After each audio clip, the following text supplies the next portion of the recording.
Hello everybody, welcome back to part 5 of the Special Hobby 132 scale Tempest build. As you can see, I've been concentrating this week on getting the airframe painting, so I'll show you how I've done that. I've also been using some Montex masks to paint the national insignia and the squadron codes. I think actually it probably would have been a little bit quicker to use the kit decals, but I think the effect that the Montex masks gives with the painting of the insignia, I think it just gives a better result on the model. So we're going to start off by sorting the canopies out, because I want to paint those integral to the rest of the airframe.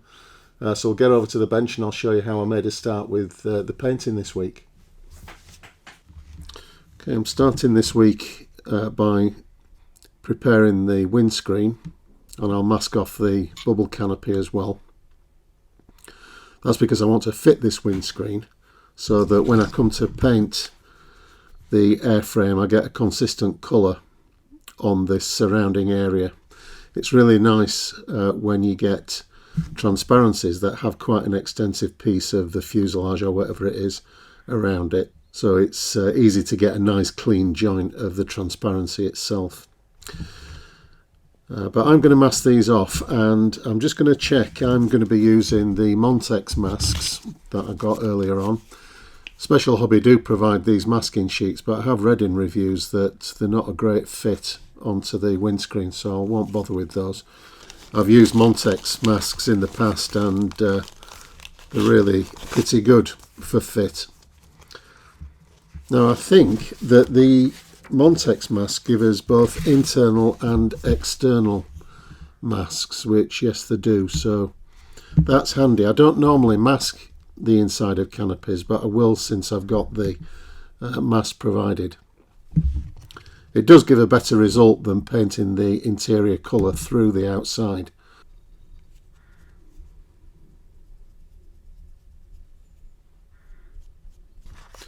So Montex in the instructions tell us which is which.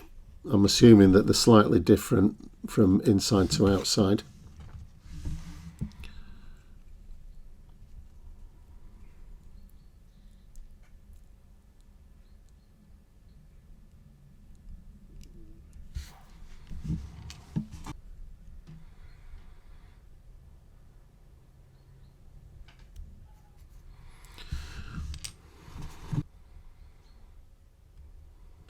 These are a vinyl type mask rather than the yellow kabuki tape masks, but they work just as well, and they're a really nice fit, so shouldn't have any problems with any paint bleed around those. Before I put the masks on the canopy, I just want to polish the transparency just as a last step. And for that I'm using this Tamiya compound. It comes in 3 grades. This is the fine grade. And after this point I try to handle the transparencies as little as possible. If you start to get fingerprints on them or grease on them, they attract the dirt and dust. And I always think that canopies, transparencies, windscreens, things like that on an aircraft model are really important to get nice and clean and shiny.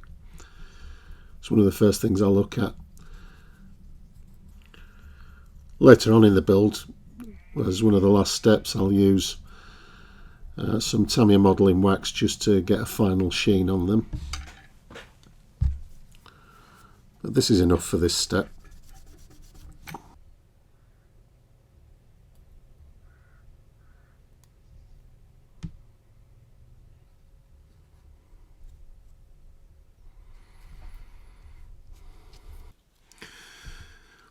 Now I know why I don't like internal masks. They're a lot harder to fit than the external ones. On this bubble canopy we're just going to have to infill the inside. We've obviously just got the mask around the border.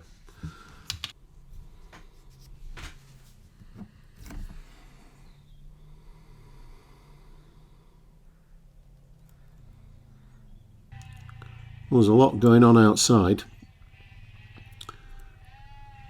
They're out rounding the sheep up, including Mrs. Shed. That's because unfortunately the farm next door has been sold. So those of you that watch the videos regularly and like the sound of the sheep in the background, it's not certain that it'll carry on. I don't know if the new owners will continue sheep farming. Okay, so I'm going to paint the inside of these in flat black and get rid of the masking. Then I'll fit the windscreen, put the bubble canopy to one side, and at that point I'll mask the outside up.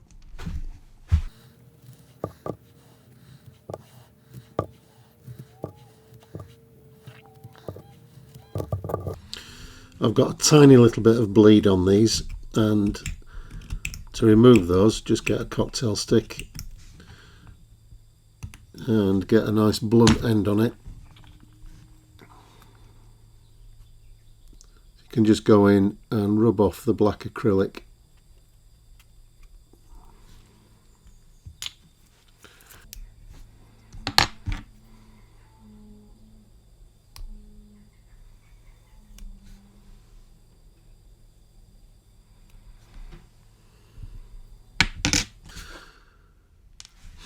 Okay, this is the gun sight, and you can see that I've rebuilt this from some styrene rod, and that's because the resin part that Special Hobby provide isn't wide enough to fit onto the windscreen.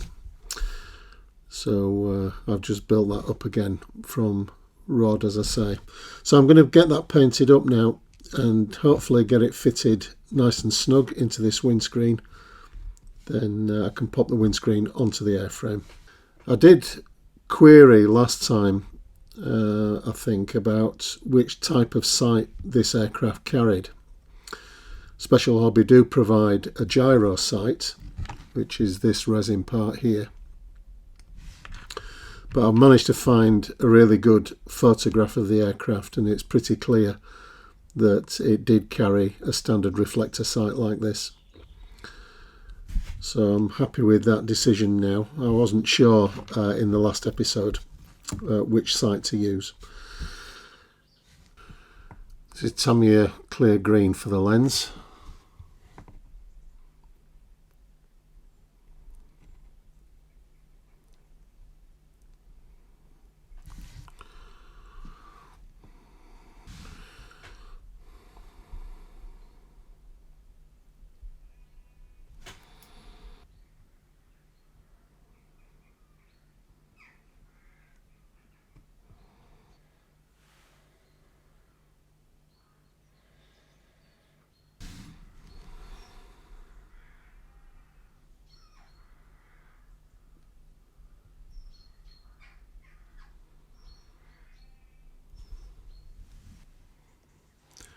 So I'm happy now with the fit of that gun sight. Looks alright, and I'm in a position now to fit the windscreen to the aeroplane.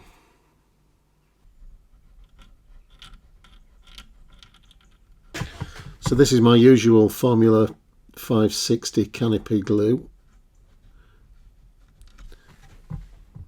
It's basically just a white PVA, as you can see, and it's pretty strong and obviously dries clear.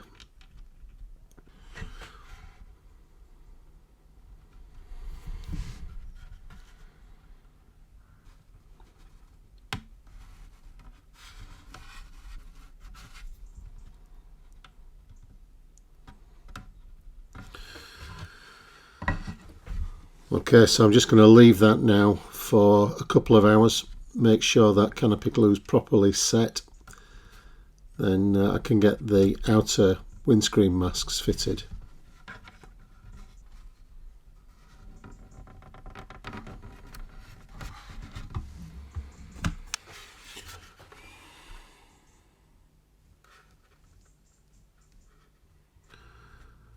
Okay, that's all dried, and can mask off the outside of the windscreen now.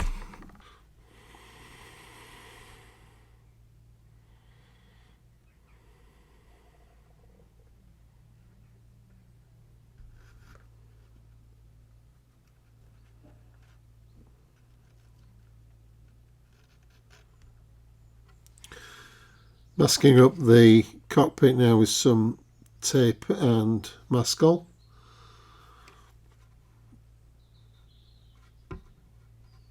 After all the work that was done in the first couple of episodes, I don't want to risk messing it up with not getting the masking right at this stage.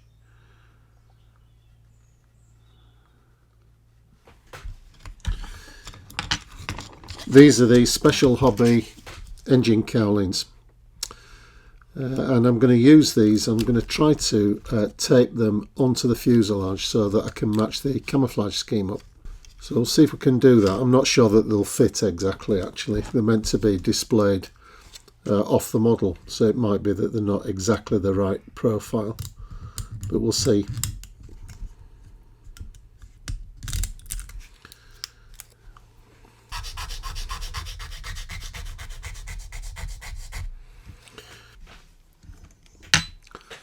Okay, so I've just loosely assembled the cowlings onto the airframe. Should get a reasonable match of the camouflage scheme with that. It's not absolutely essential that the camouflage scheme matches up exactly, because I'm going to be displaying the cowlings off, and you're not going to be able to tell within 2 or 3 millimeters whether or not the scheme is applied properly.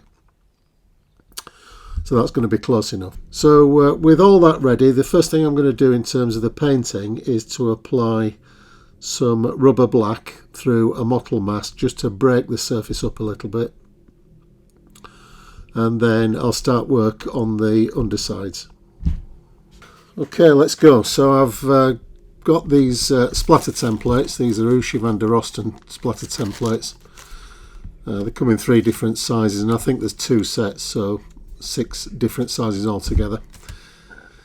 And what I'm using these for is just to break up the surface of the airframe, and then when we apply the top coats over the top of this, you just get a slightly mottled effect, but it's very controllable. You can judge how much you want it to show through or not. So it's a big airframe to do, so it's going to take a while. I'll just show you the effect on this port wing.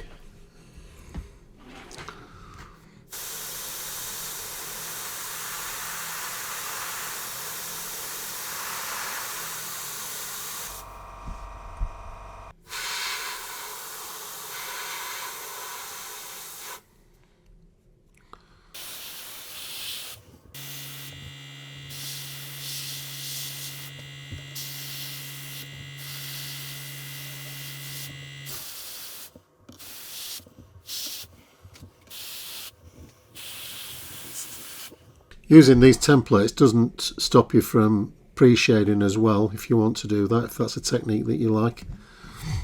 I just do a little bit of extra freehand work around the wheelbase in this case.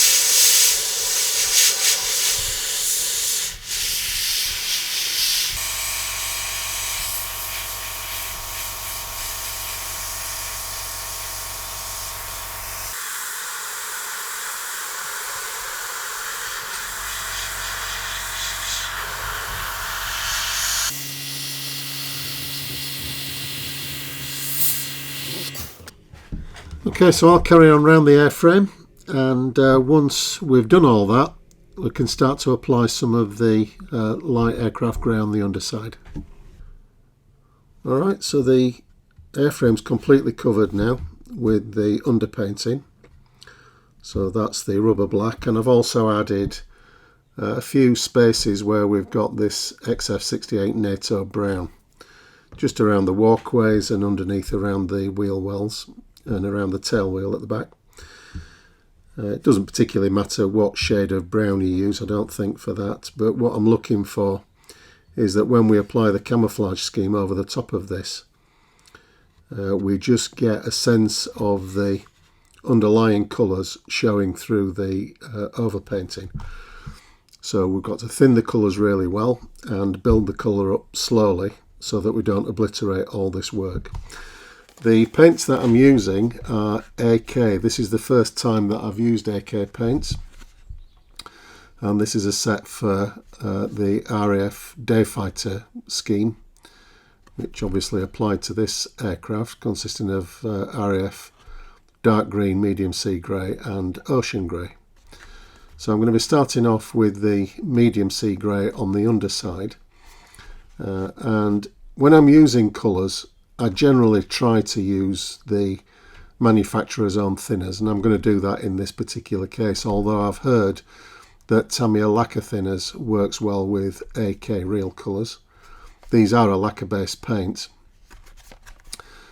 so you can get a good result, I understand, using Tamiya lacquer thinners, but as I said, I prefer to use the manufacturer's own thinners to make sure that they're going to go down properly. And I'm going to try thinning these to start with 50% and just test a couple of areas just to make sure that that's not too thick. It might be that I've got to let the colour down a little bit. So we'll start with the medium sea grey. It looks about right in the bottle, but the test is when it goes on the airframe. So let's get started with that.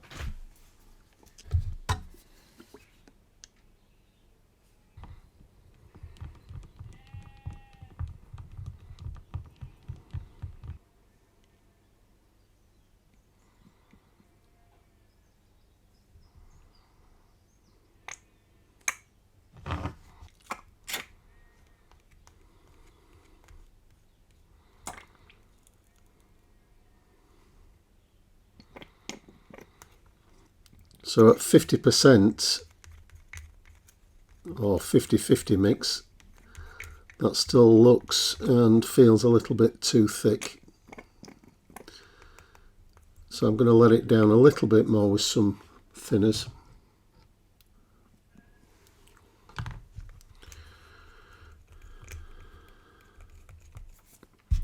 Okay, so we'll try it at that, and I'll get the airbrush sorted out.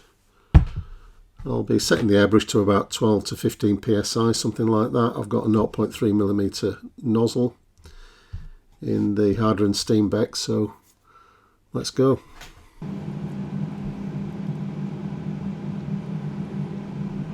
Now this is a lacquer paint, so I've got the ventilator on, the extractor, as you can hear in the background, and I'm also going to be wearing a respirator as well.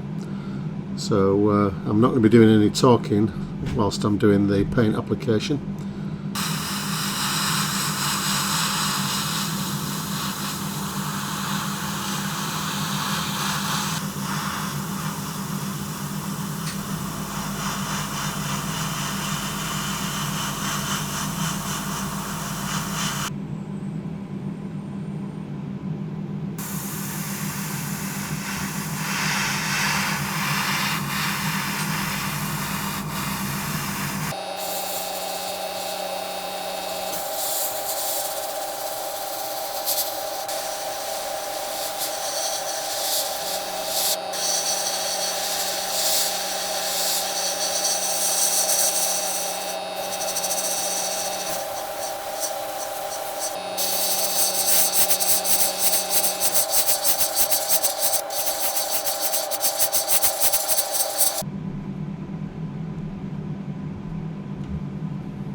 Okay, that's my first outing with AK paints, and I have to say I'm very impressed with them.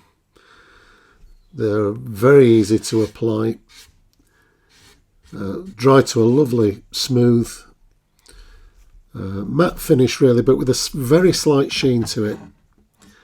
I think that's just because of how smooth it's gone down. And the trick with this technique is just to build the colour up very gradually. It's probably taken the best part of an hour to just paint the underside here, just by adding a very thin coat in a patchy sort of random pattern. You saw how I did that. And it just gives that nice blotchy stained effect to the paintwork without overdoing it.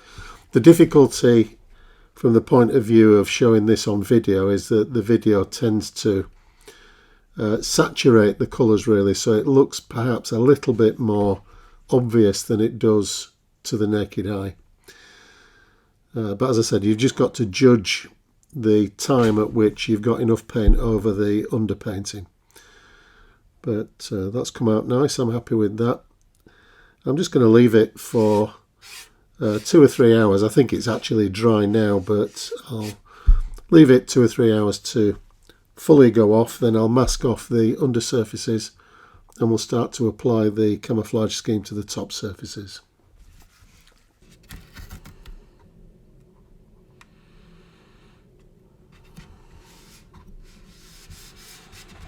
Okay, so the aircraft is masked off and I'm ready to do the ocean grey now. So I'll mix up the same sort of ratio that I did with the medium sea grey. In the end I think it was probably something like 60% thinners. Okay, so I'll load the airbrush again and keep it at sort of 12 to 15 psi. It worked okay for the undersurface. And we'll start to get this top surface camouflage scheme done.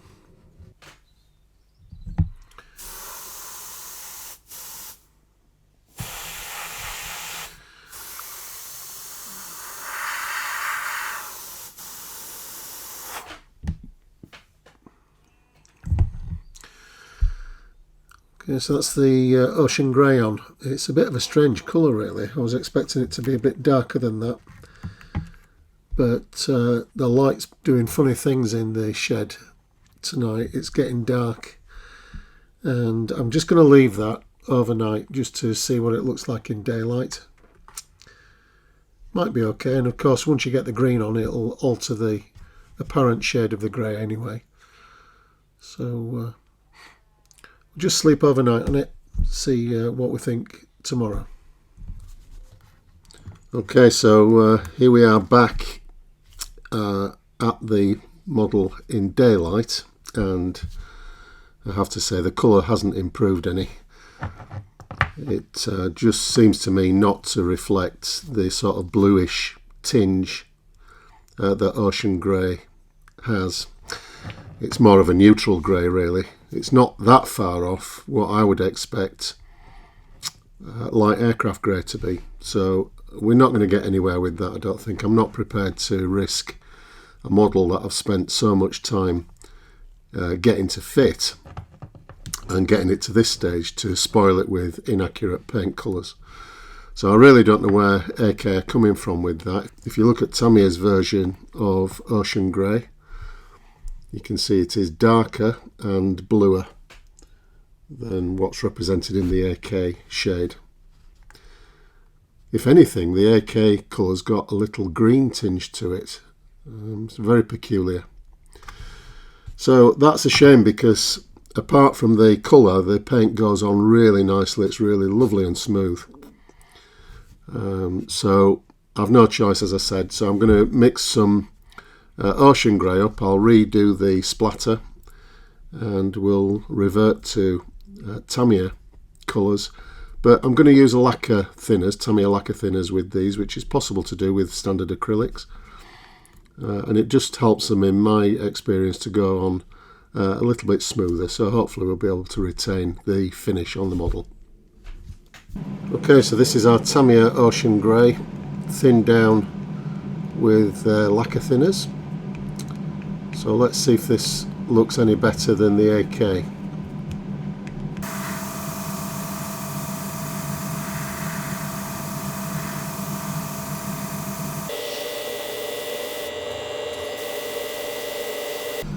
So I think you can see straight away the enormous difference between these two colours. Both are grey admittedly, but the Tamiya colour has a definite shade of blue in, you can see that, and it really accents the fact that the AK has got the green tinge to it, which is really, really odd. I've never come across any reference to RAF Ocean Grey having any green colour in it. So I'm going to carry on with the Tamiya colour. It's actually spraying really nicely with the lacquer thinners. So I'll carry on doing the rest of the airframe, and hopefully we'll be back on track at that point.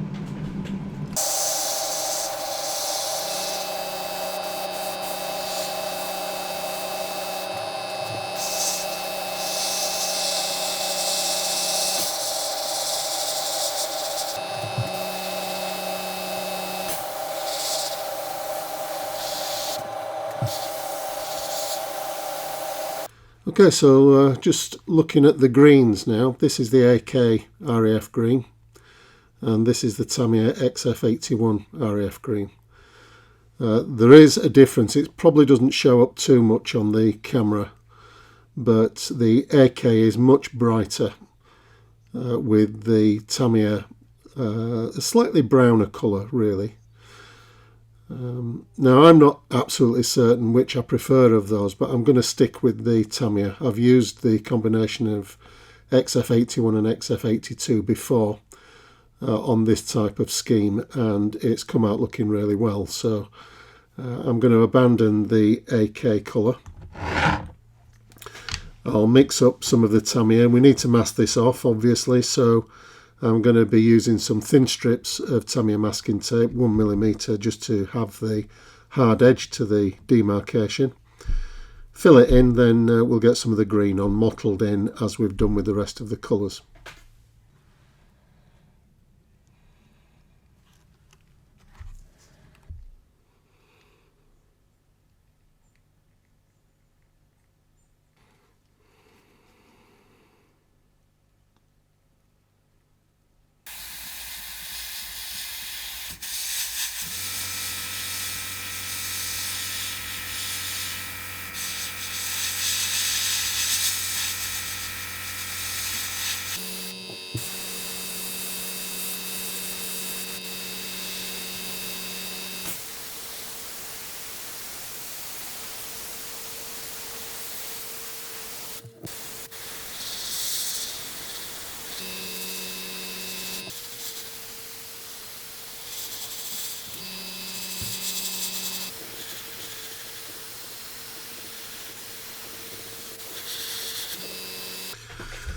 Okay, so I think the green's gone on okay. We'll only know when the masking comes off.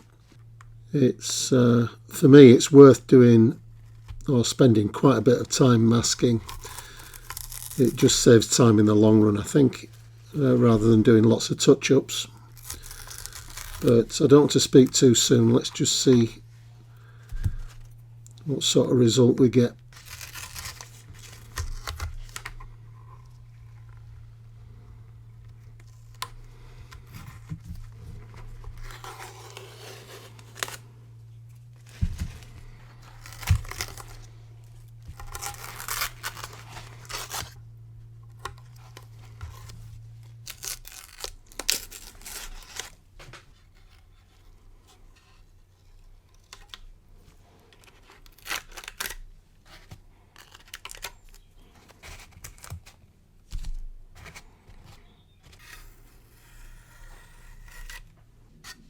So that's come out pretty well.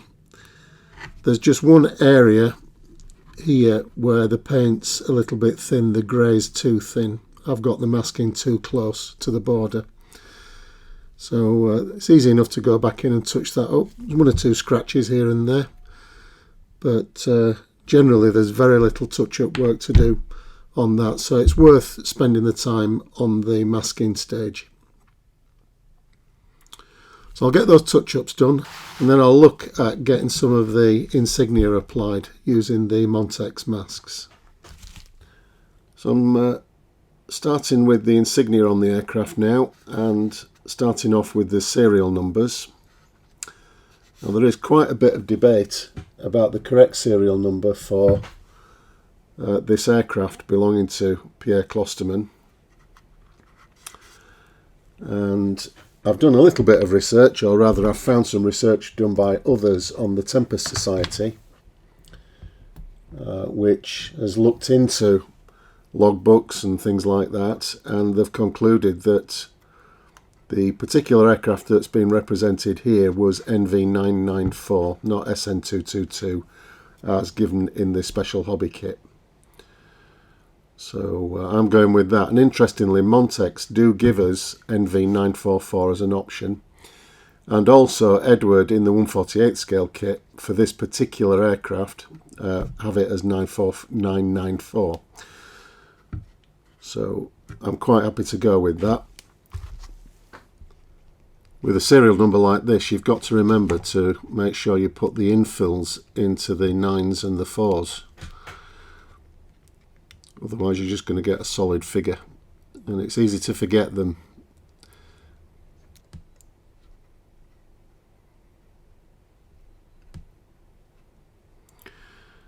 So try and position them as accurately as you can. It's surprising how a tiny little error in placement makes the number look really strange. So it's just worth spending a little bit of time on that. So ready to go. Put some black in the airbrush and get the serials painted in.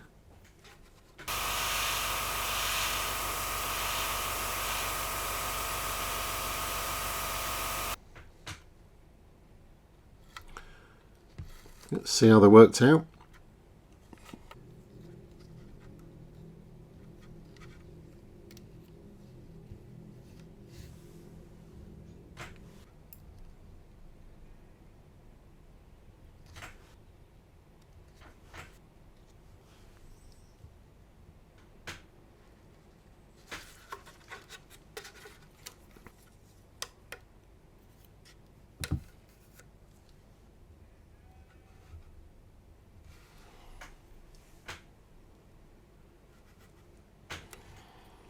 Nice, I'm happy with those. So I'm just setting out the position of the squadron codes here. And the way I've done that is to position the actual squadron code itself relative to the serial number. Then I've cut out a blank of the roundel that's going to be positioned here. And then the aircraft code, the E. At that point you can then replicate the position of the roundel on the port side and then add the squadron and aircraft codes as well. And doing it like that just makes sure that everything lines up properly. Okay, ready to go with the sky for the codes now.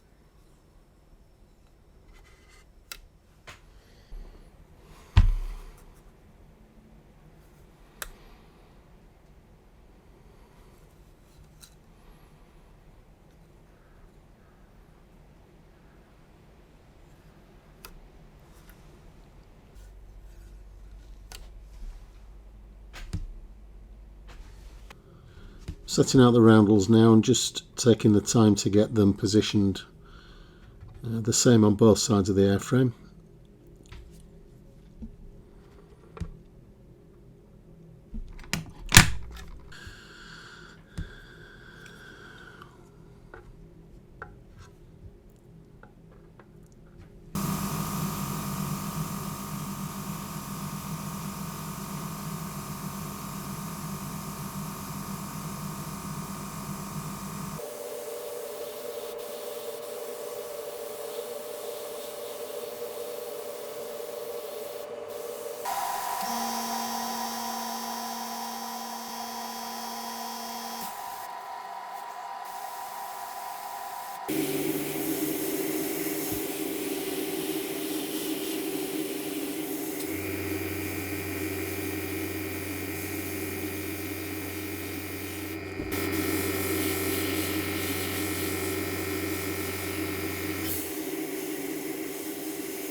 Masking up for the blue now, and I've just applied the outer masking ring which will cover the yellow up.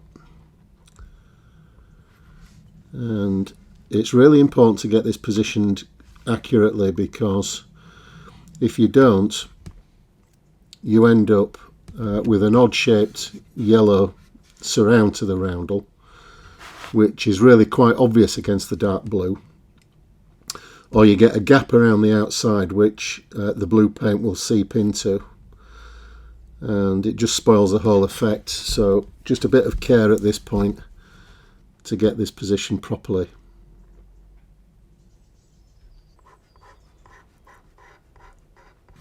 This extra piece of tape around the outside just prevents the blue bleeding around the border, so we should get a nice clean finish to the yellow ring there. Next we apply the rest of the roundel mask, including the blue that we're going to be painting next, and fitting them all together at this stage just ensures that we get all the masks in a concentric pattern.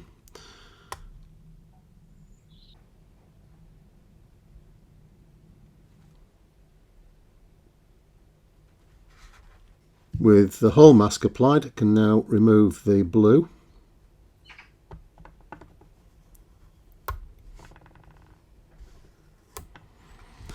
So that's ready for the blue now, and I'll repeat that on all 6 positions, and I'll then talk a little bit about the mixture for the RAF roundel blue. Right, so with the masking all done, it's time to mix some roundel blue up, RAF blue. And for that I'm using a mixture of Tamiya XF8 flat blue and XF17 sea blue.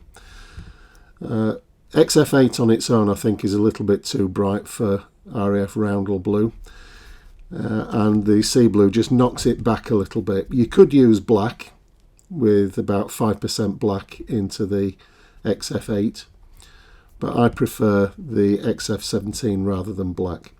And I'll just do it by eye. Start with the pure blue first of all. XF8 on its own wouldn't be too far off post-war roundel colours, but the wartime blue was quite a bit darker. So I just need to go step by step with this. It's easy to add too much.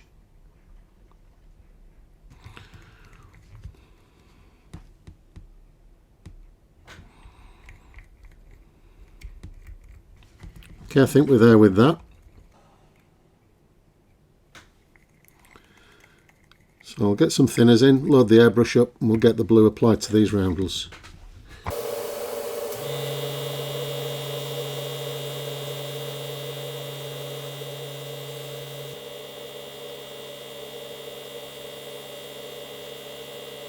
So I'm just removing the masks for the central red dot on these now.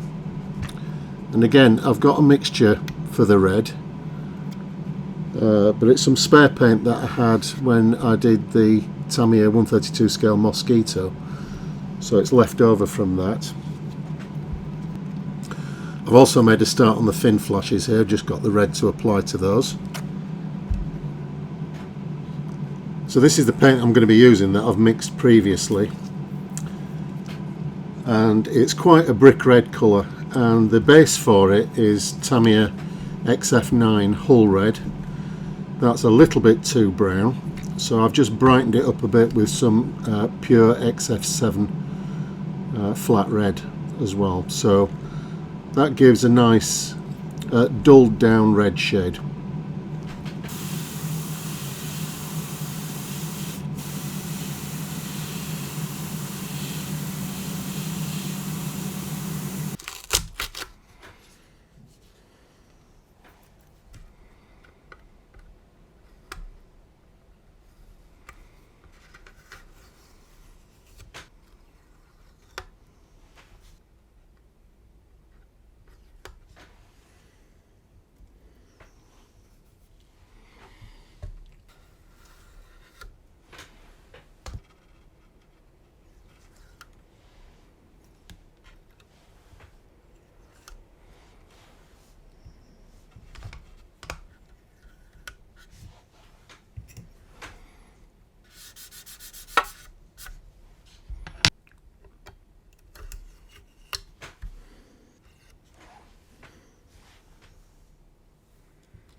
Okay, so in the main that's come out fairly well. I've got some gaps in the masking here that I'm just going to have to touch in with some of the ocean grey. And I'm not too happy with this starboard wing roundel here. The yellow hasn't gone on as I would have wanted. So that's going to need touching in as well.